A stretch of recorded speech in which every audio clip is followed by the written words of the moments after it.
3 years into your career with the Drug Enforcement Administration, you were offered a rare, deep undercover assignment. Such missions were given only with great care, as they could either define a distinguished career or quietly end it. At 29, single, and fluent in Spanish, from a childhood between El Paso and Juarez, you were an ideal candidate. With few personal ties, the agency believed you had the adaptability needed to assume a completely new identity. Over the course of 6 months, your new persona was meticulously constructed. You became Miguel Fuentes, a mid-level drug distributor from Houston, fleeing a violent territorial dispute that had claimed the life of your cousin and nearly cost you your own. Every element of this legend was carefully designed and rehearsed until it felt authentic. Your cousin was named Angel. The conflict centered on control of territory, and even a scar was surgically placed on your shoulder to reinforce the credibility of your story. By the time you crossed into Mexico, the transition was nearly complete. You were no longer merely portraying Miguel. You had, in many respects, become him. The identity of the federal agent you once were began to fade, replaced by the demands of your new reality. The first year focused entirely on survival. Starting at the lowest levels, you performed routine errands, demonstrated reliability, and accepted assignments that others avoided due to their inherent danger. Each task served as a test of your loyalty and composure. You were deliberately placed in situations intended to evaluate your courage and integrity. Large sums of money were entrusted to you to determine whether you would misuse them. Individuals were positioned around you to observe and report your behavior. You succeeded in every challenge, understanding that failure would not only compromise the mission, but could also cost you your life. Gradually, the operation became more than an assignment. It evolved into your defining purpose, guiding every decision you made and every risk you undertook. You advanced more quickly than expected. Your handlers in Houston were pleased. Each promotion brought more access, more intelligence, and more evidence for cases being built far away in offices you would never enter. You proved yourself through logistics, problem solving, and the ability to think several steps ahead. But with time, something began to change. What had started as a role became a life, and that life offered rewards your legitimate career never had. By the 3rd year, you were managing a distribution network in Monterrey, with dozens of men answering to you and millions of dollars moving through your hands. By the 5th year, you were present in meetings with regional leadership, sitting among men whose influence reached far beyond crime and into power itself. By the 7th year, you were treated like family. The boss's wife sent you birthday gifts. His sons invited you to their weddings. You had reached the inner circle, exactly where the mission required you to be. Outwardly, everything was working. Your cover was strong, the intelligence was flowing, and the operation was producing results far beyond expectations. The real difficulty, however, was internal. At some point, you began to enjoy the life you were living. You first recognized it at a birthday celebration held at a compound outside Guadalajara. There was music, enormous displays of wealth, expensive food, elegant guests, and a level of comfort you had never known in your official life. Standing by the pool, drink in hand, with someone beside you, you realized you were no longer observing the moment as an agent. You were not studying faces, recording details, or planning your exit. You were simply there, present and content. That realization should have frightened you. Instead, it felt like relief.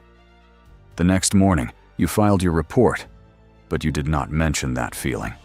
You focused only on names, alliances, and information of value. Your handler praised the results and urged you to continue, so you did. Then came the delays. The extraction that had once seemed certain kept being pushed back. The mission was too valuable, the access too important. 6 more months became another 6, then another year. Eventually, those promises lost all meaning. By then, Miguel Fuentes had a real life, with relationships, influence, and belonging. The federal agent you had once been seemed less real by comparison. You tried to remember what had once mattered about that life, but it grew harder. The loyalty around you now felt deeper. The purpose felt more immediate. Over time, the line between duty and identity faded until it nearly disappeared. And gradually, almost without noticing, you became dangerously close to the very thing you had originally been sent to dismantle. The contradiction lives inside you like a second heartbeat, steady, unavoidable, and never fully resolved. By the 10th year, even the people managing your mission have changed. Your original handler retires, and the person who replaces him is younger, sharper, and far less willing to live with uncertainty. She wants movement. She wants closure. More than anything, she wants the case finished, the targets brought down, and you returned home to testify and become yourself again. But after 10 years, the idea of home feels almost meaningless. You tell her that the target is not yet ready, that the case still needs time, that moving too soon could damage everything. The reasons sound convincing because you have spent years learning how to make them sound that way. What you do not tell her is much simpler and far more dangerous.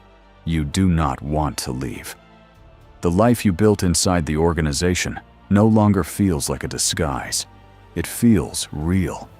The people around you trust you with their lives, and that trust wasn't handed to you. It was earned through years of shared danger, loyalty, and survival. Your new handler begins to suspect something is wrong. You can hear it in the careful way she speaks during every check-in. Her questions are measured and clinical. Are you sleeping? Are you using? Are you still committed to the mission? You answer the way you are supposed to answer, because after all this time, you know exactly what the correct responses sound like. But deep down, you know she is asking the wrong question. The issue is no longer whether you are committed to the mission. The real question is whether you still remember which side you belong to. And for the first time, you are no longer certain that you do. Around the same time, the organization promotes you to regional command. From the agency's perspective, this is the breakthrough they have been waiting for. You now have access to the structure, the money, the relationships, and the internal mechanics of a billion-dollar operation. With one complete report and one coordinated strike, you could help bring the whole system down. It would end the mission, define your career, and make your name permanent within the agency. Instead, you hesitate. You continue sending intelligence, but not enough to destroy the organization. You provide details that are useful, but incomplete. You identify people who matter, but not the ones whose removal would truly collapse the structure. Without saying it out loud, you begin protecting the very organization you were sent to dismantle. Then the boss calls you into a private meeting. It is just the two of you, in a room where you have never before been invited. He is older now. You have watched time work on him over a decade. Gray hair appearing, strength fading, sons growing into men ready to inherit his empire. He tells you plainly that someone inside the organization has been feeding information to the Americans. Shipments have been intercepted. People have been arrested.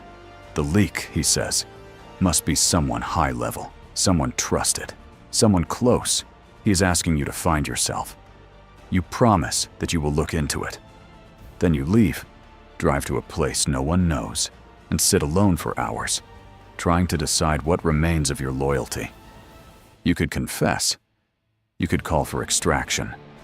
You could finish the mission and burn down everything you spent 10 years building. Or you could go further than you ever intended. In the end, you choose something worse, a middle path. You identify a mid-level accountant who has been stealing from the organization. He is guilty of theft, but not of working with the Americans. Still, you present him as the leak. You create a story around him.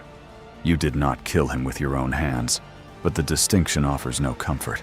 He is dead because you pointed in his direction. That night, your handler calls. She has heard about the arrest and the execution. She wants answers. You lie to her. You tell her the accountant was a real threat and that his removal protects your position. She accepts it, perhaps because she wants to believe that the mission is still under control. Now you stand completely alone, claimed by neither side, trusted by both, and understood by neither.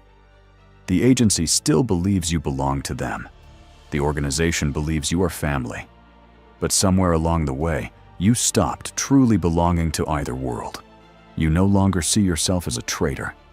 In your mind, you are a strategist, making difficult decisions without guidance, doing what seems necessary because no one else can fully understand the view from where you stand.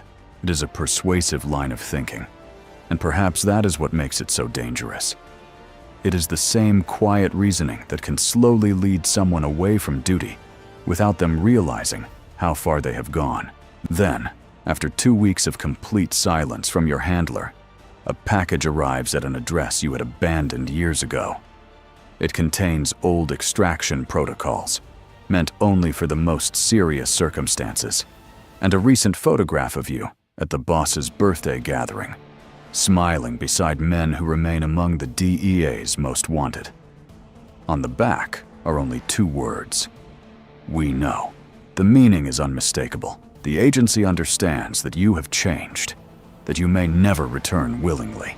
They offer one final opportunity, 48 hours to extract, before they expose your true identity to the organization and allow events to take their course. You spend the first half of that time trying to understand what you truly want. Not what Miguel wants, and not what the agent was trained to want, but what remains beneath both identities. The answer is neither return nor loyalty. It is freedom, a life that belongs to neither side. Over the years, you have quietly built the means to disappear. Money hidden in places the agency does not know, contacts able to provide documents, and the skills to survive anywhere. You make your arrangements carefully, a new passport, a new history, and a distant destination chosen for anonymity rather than comfort. You travel light, as you always have. At the 40th hour, the boss's son approaches you. He senses that something is wrong. You reassure him as calmly as you can, though he remains unconvinced. A drive to the border, a crossing away from attention, and a flight from a small regional airport take you toward a life with no name attached to it. In the days that follow, the agency burns your identity and releases everything. The organization suffers heavily. Arrests follow. Men who trusted you are lost. The operation is called a success by those measuring outcomes from a distance, yet the human cost remains impossible to ignore. Now, in a quiet city far away, you read about it all from a cafe where no one knows your face. What remains is not triumph or relief, but emptiness. After years of living between 2 lives, you have become neither man completely, only a ghost trying to exist beyond both.